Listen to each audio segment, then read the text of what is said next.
You started something a while ago that I think has been just really cool, and actually I think in its own way very explosive.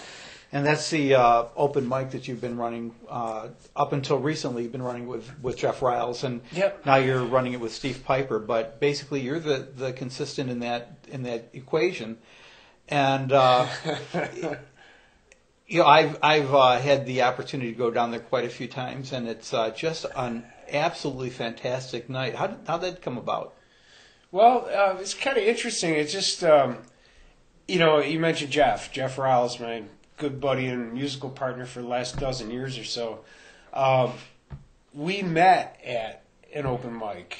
I had heard a tape of Jeff's, and then we had a phone call, and we decided to meet at an open mic that was being hosted by John and Joe Dady, who hosted an open mic in this city for probably 25 years or so.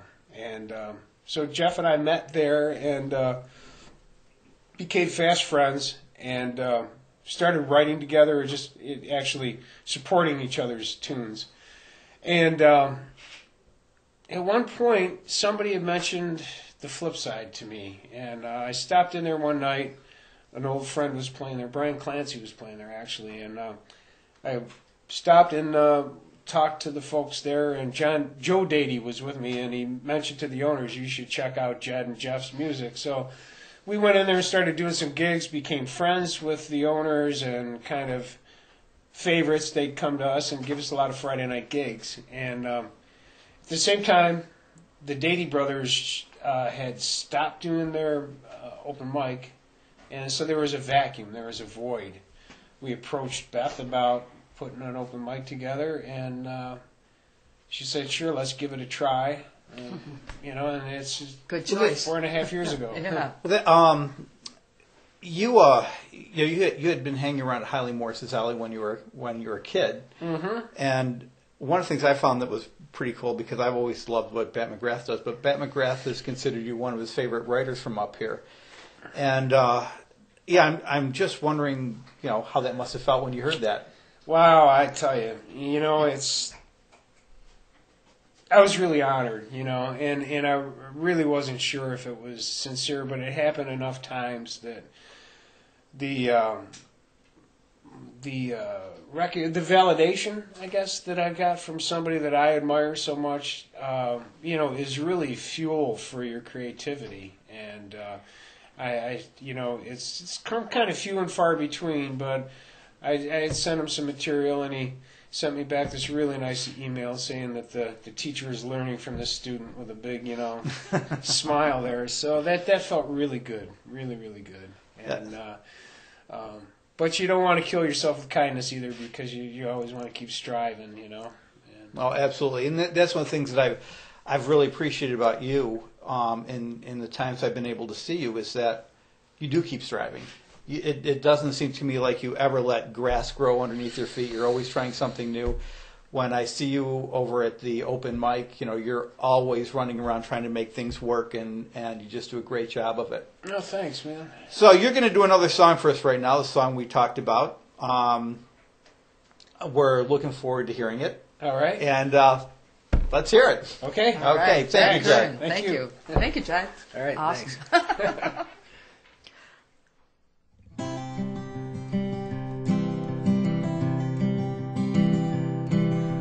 My old friend, to you, it never mattered if I ever made a lousy dime. And my old friend, to you, it never mattered when I'd stumble home long past closing time. And my old friend, to me, it never mattered when I'd find you sleeping in my easy chair, nuzzled up against my favorite pillow, with that look like you'd been busted in your eye. And my old friend, forgiveness came so easy. Arguments are such a waste of time. My old friend, we really had a good run. We learned to read each other's minds. Ain't it funny, dog has got spelled backwards? I know you're sitting by his side,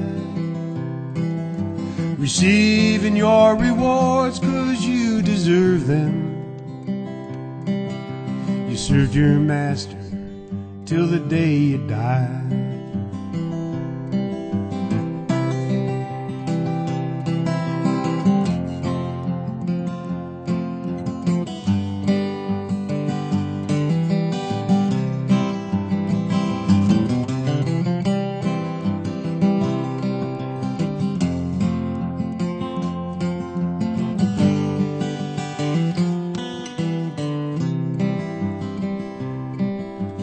Man's best friend is more than just a saying. It defines the way that you live your life. I never knew this house could feel so empty. Now I can cut the quiet with a knife. My old friend, you were noble, proud and humble. You trusted me when you took your last ride. I just couldn't stand to see you stumble, 'cause a dog like you should always walk with pride. Ain't it something, dog has got spelled backwards? I know you're sitting by his side, receiving your rewards 'cause you deserve them. You served your master till the day you died. You served your master till the day you died.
Otis, get out that desk.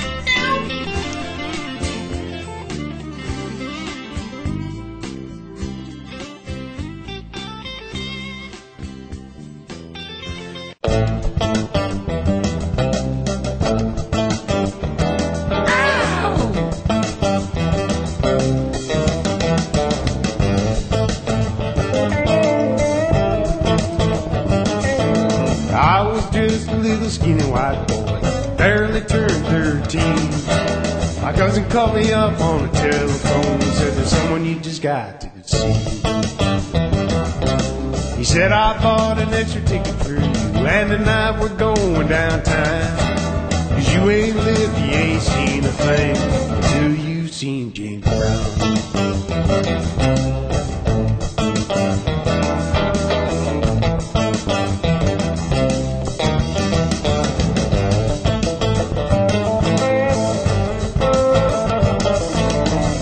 were knocking, walking through the door. When I looked around, I saw a sea of black, and then I realized we was the only white boys in the crowd. Well, my cousin said, Jed, it'll be okay if you just stay by my side. Next thing I know, we were at the stage. The flames were burning bright. And James said, I feel good. Knew that I would.